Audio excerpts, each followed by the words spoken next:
यह पाठ एक संस्मरण के रूप में लिखा गया। इस निबंध में लेखक रामचंद्र शुक्ल जी ने हिंदी भाषा एवं साहित्य के प्रति अपने प्रारंभिक रुझानों का बड़ा ही रोचक वर्णन किया है। लेखक का बचपन साहित्यिक परिवेश से भरपूर था। इस निबंध में बताया गया है कि शुक्ल जी बाल्य अवस्था से ही भारतेंदु मंडल के साहित्यकारों के संपर्क में आ गए थे। विशेषकर प्रेमघन के सानिध्य में उनका साहित्यकार निरंतर विकसित होता चला गया। इस निबंध में इस बात का भी वर्णन है कि प्रेमचंद्र के व्यक्तित्व ने किस प्रकार शुक्ल जी की समवयस्क मंडली को प्रभावित किया। शुक्ल जी के पिता फारसी के अच्छे ज्ञाता थे। वे पुरानी हिंदी कविता के प्रेमी थे। उन्हें फारसी कवियों की उक्तियों को हिंदी कवियों की उक्तियों के साथ मिलाने में बड़ा मजा आता था।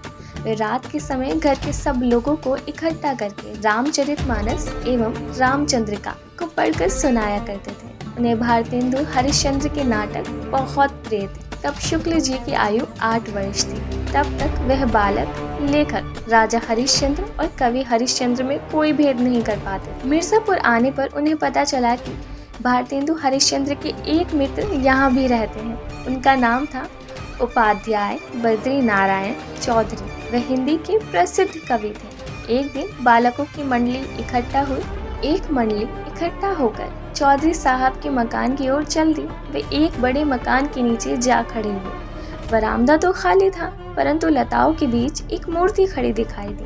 उनके कंधों पर बाल बिखरे हुए थे। एक हाथ खंबे पर था। देखते देखते यह मूर्ति ओझल हो गई।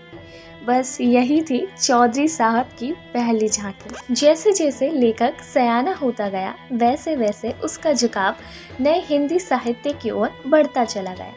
उन दिनों वह क्वींस कॉलेज में पढ़ता था। लेखक पुस्तकालय में पुस्तकें लाकर पढ़ने लगा। यह पुस्तकालय पंडित केदारनाथ पाठक ने खोला था। एक बार लेखक की उनसे मुलाकात काशी में हो गई। उस समय वे भारतेंदु जी के मकान से ही निकलकर आए थे। 76 वर्ष की आयु तक लेखक को समवयस्क हिंदी प्रेमियों की खासी मंडली मिल गई थी। चौधरी साहब से लेखक का अच्छा परिचय हो गया था। चौधरी साहब अच्छे खासे रईस थे। उनकी हर अदा से उनका बड़प्पन झलकता था। कंधों तक लटकते उनके बाल थे। उनकी बातों में विलक्षण वक्रता होती थी, यानी कि वे हर बात को बड़े ही मजाक के अंदाज में ताना देने के लिहाज से कहते थे। उन दिनों एक प्रतिभाशाली कवि वारमाचार्य गिरी वे चौधरी साहब के ऊपर एक कविता जोड़ रहे थे, यानी कि लिख रहे थे, लेकिन उसका अंतिम छंद नहीं बन पा रहा था। उन्हें चौधरी साहब अपने बरामदे में कंधों पर बाल छिटकाए दिखाई पड़े और उन्होंने झट कविता पूरी कर दी।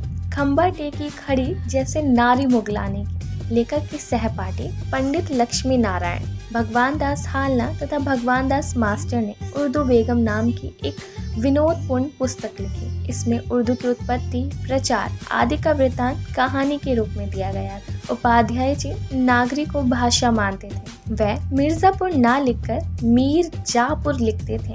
इसका अर्थ था मीर यानी कि समुद्र और जा यानी कि पुत्री, अर्थात वे मिर्जापुर को लक्ष्मीपुर के नाम से संबोधित करते थे, क्योंकि समुद्र की पुत्री लक्ष्मी को माना जाता है। और हाँ, अगर हम और हमारी वीडियो पसंद आई हो तो हमारा इंतखाब करने के लिए हमारे चैनल को सब्सक्राइब करना और वीडियो को लाइक करना ना भूलें, ताकि आपसे बाद में भी मुलाकात हो सके।